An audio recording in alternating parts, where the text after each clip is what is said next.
نحمده ونصلي ونسلم على رسوله الكريم اما بعد فاعوذ بالله من الشيطان الرجيم بسم الله الرحمن الرحيم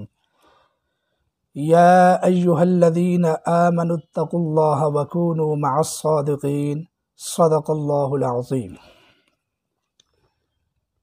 میں مولوی انیس الرحمن طاہر نوجوانان توحید و سنت ضلع گجرانوالہ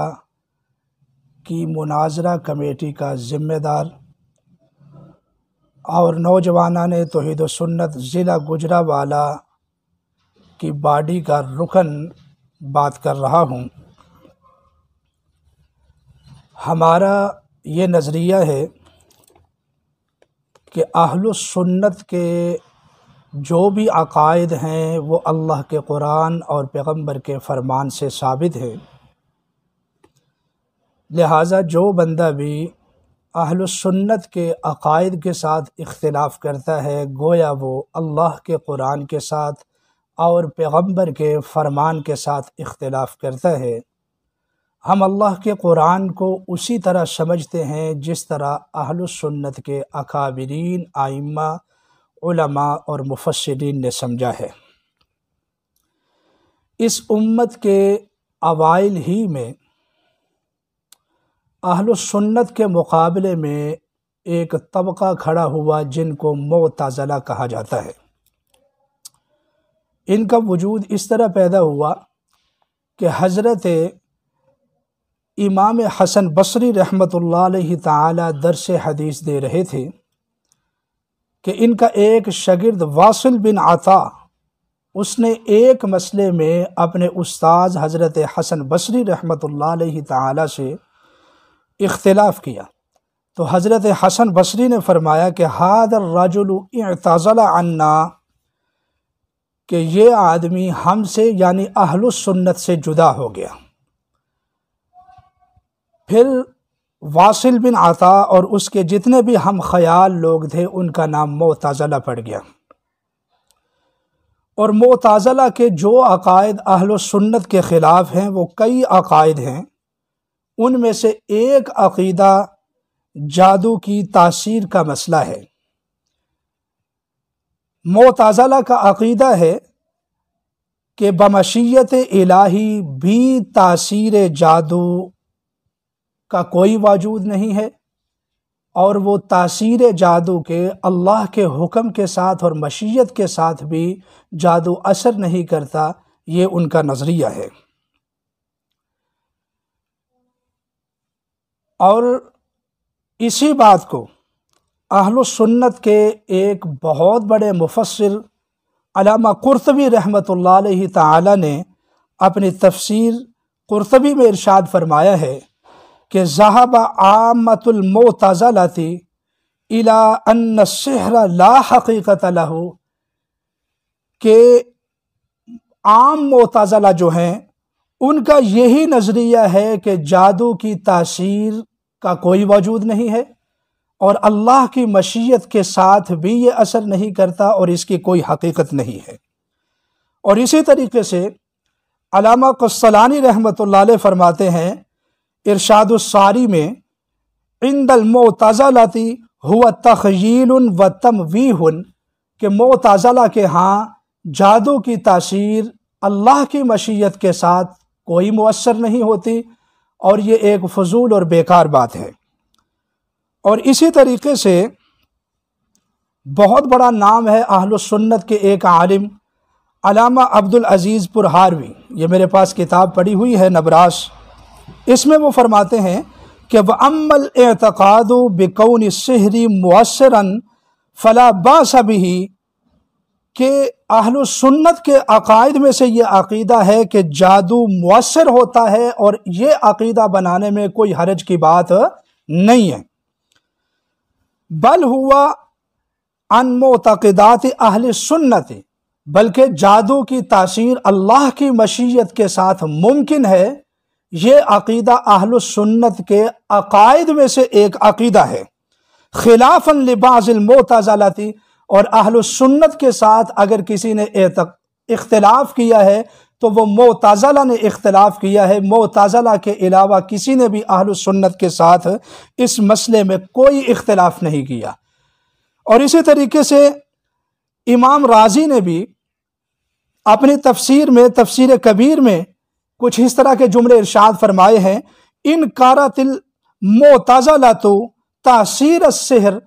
کہ معتزلہ نے جادو کی تاثیر کا انکار کیا ہے۔ معتزلہ کے علاوہ کسی نے بھی جادو کی تاثیر کا انکار نہیں کیا۔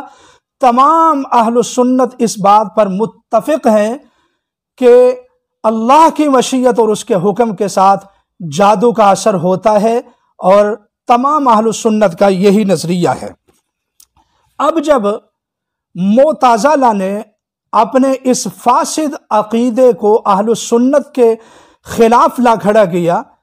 تو اپنے عوام اور ماننے والوں کو قائل کرنے کے لیے ان کو کچھ دلائل کی ضرورت تھی، تو لہٰذا انہوں نے اپنی رائے کے ساتھ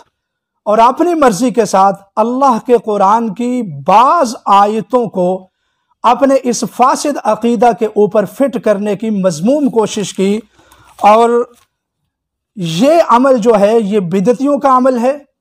کہ اپنی خواہش اور اپنے طریقے کے مطابق، اپنی مرضی کے مطابق، اپنی ہی رائے کے ساتھ اللہ کے قرآن کی کسی آیت کی غلط تفسیر کرتے ہوئے اپنے اس فاسد عقیدے کو ثابت کیا جائے۔ چنانچہ الاعتصام میں علامہ شاطبی رحمۃ اللہ علیہ تعالی فرماتے ہیں، انک لا تجد مبتدعا ممن ينسب الى الملة الا وهو يستشهد على بدعته بدلیل شرعی،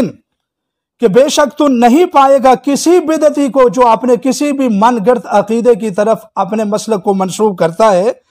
مگر وہ اپنی اس بدعت کو ثابت کرنے کے لیے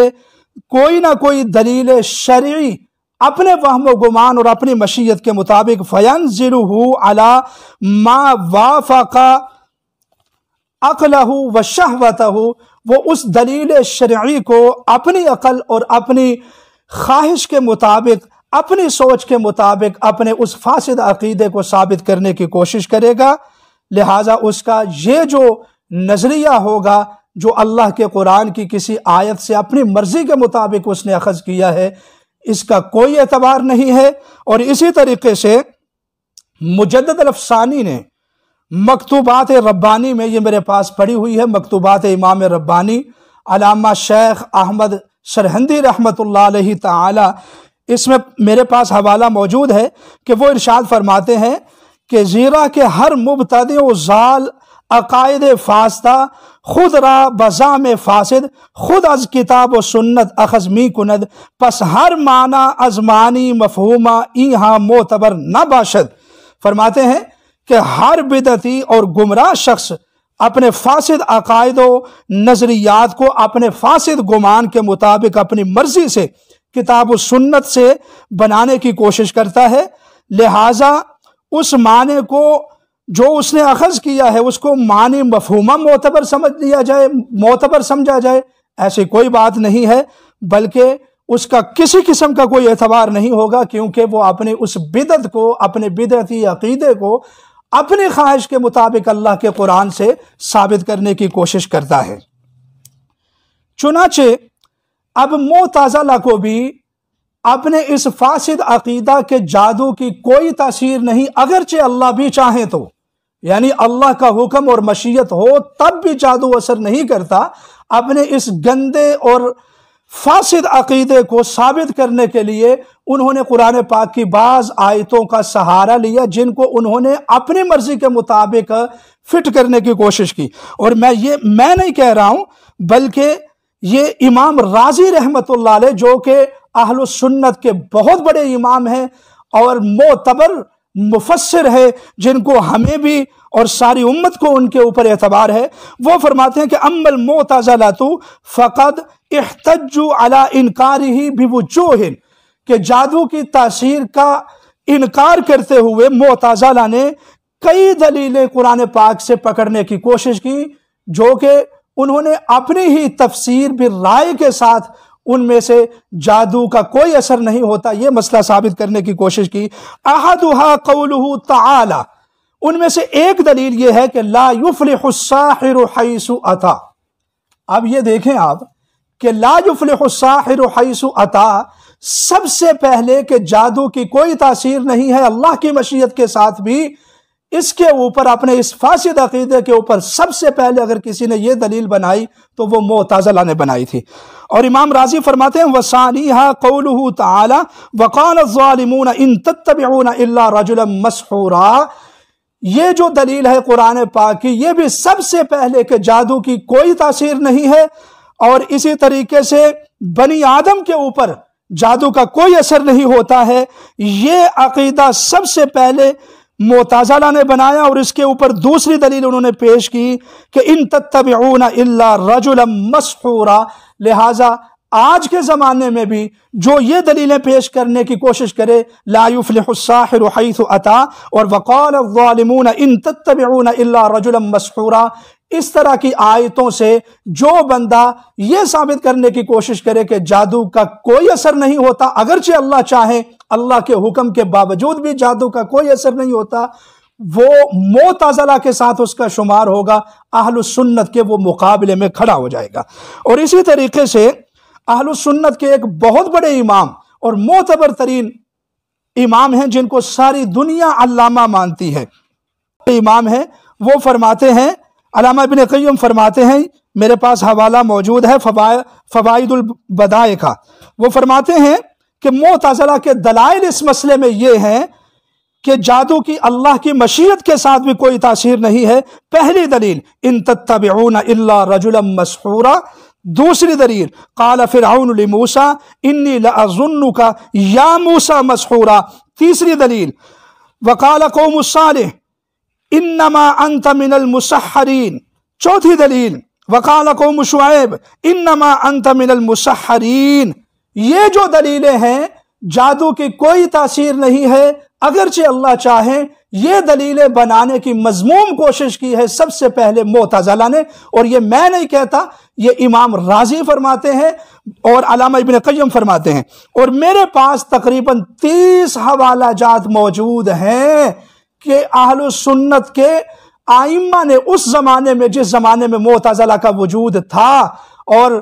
وہ اپنے اس فاسد عقیدے کو ثابت کرنے کی کوشش کرتے تھے، تو اس زمانے میں ان آئمہ نے فرمایا کہ ان آیات سے جادو کا کوئی ایسا مسئلہ ثابت نہیں ہو رہا کہ جادو کی کوئی تاثیر نہیں ہے اللہ کی مشیت کے ساتھ بھی، بلکہ یہ معتزلہ نے اپنی مرضی سے قرآن پاک کا مفہوم ثابت کرنے کی کوشش کی، اور اللہ کے توفیق اور فضل سے میرے پاس 30 حوالہ جات موجود ہیں جو وقتاً فوقتاً آنے والے ہم پارٹ میں اور آنے والے کلپوں میں شائع کریں گے۔ اب سامعین محترم آپ ذرا توجہ فرمائیے، ایک طرف اہل السنت ہیں جن کا نظریہ یہ ہے کہ جادو کی تاثیر ہوتی ہے اور جادو مؤثر ہے اللہ کی مشیت کے ساتھ، اور دوسری طرف نظریہ ہے معتزلہ کا۔ معتزلہ یہ کہتے ہیں کہ جادو کا کوئی اثر نہیں ہے، اللہ کے حکم اذن اور مشیت کے باوجود بھی جادو کا کوئی اثر نہیں ہوتا۔ اب آپ کی مرضی ہے کہ آپ نے اہل السنت کے ساتھ کھڑا ہونا ہے یا معتزلہ کے ساتھ کھڑا ہونا ہے، اللہ ہمیں فتنوں سے محفوظ فرمائے۔ اور ہر زمانے میں معتزلہ کا وجود کسی نہ کسی رنگ میں پایا جاتا ہے، لہٰذا آج بھی اگرچہ معتزلہ نام لوگ نہیں رکھتے ہیں لیکن ان کے جو ہے نا ہم خیال لوگ ضرور موجود ہیں، اور الحمدللہ جس طرح اس زمانے میں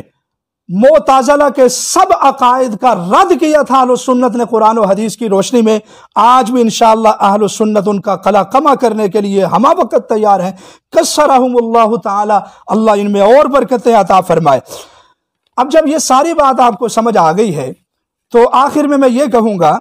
کہ جب معتزلہ نے اپنے فاسد عقائد کے لیے یہ دلائل گھڑنے کی کوشش کی، یعنی اپنے فاسد عقیدے کو اللہ کے قرآن سے اپنی رائے اور اپنی خواہش کے مطابق ثابت کرنے کی کوشش کی، اور اہل السنت کے علماء نے اس وقت نشاندہی فرمائی اور ان کے خلاف مناظرے کیے، اور کتابوں میں، تفسیروں میں، عقائد کی کتابوں میں وضاحت فرمائی کہ اہل السنت کا یہ نظریہ ہے کہ جادو کی تاثیر اللہ کے حکم کے ساتھ ممکن ہے، اور معتزلہ کا یہ نظریہ ہے کہ جادو کی کوئی تاثیر نہیں ہوتی ہے۔ تو لہٰذا اب اہل سنت کے ائمہ جبکہ وہ معتزلہ کے خلاف کھڑے ہیں اور یہ کہتے ہیں کہ معتزلہ ان آیتوں سے جادو کا انکار کرتے ہیں اور جادو کی تاثیر کا انکار کرتے ہیں، تو بھلا اہل سنت کے ائمہ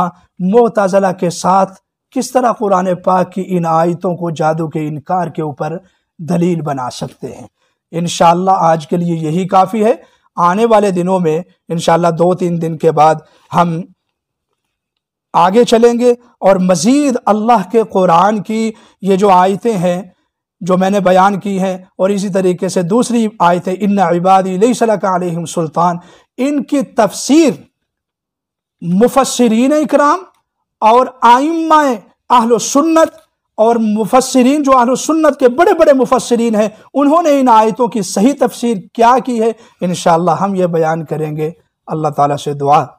دعا ہے کہ اللہ تعالیٰ ہمیں عمل کی توفیق عطا فرمائے۔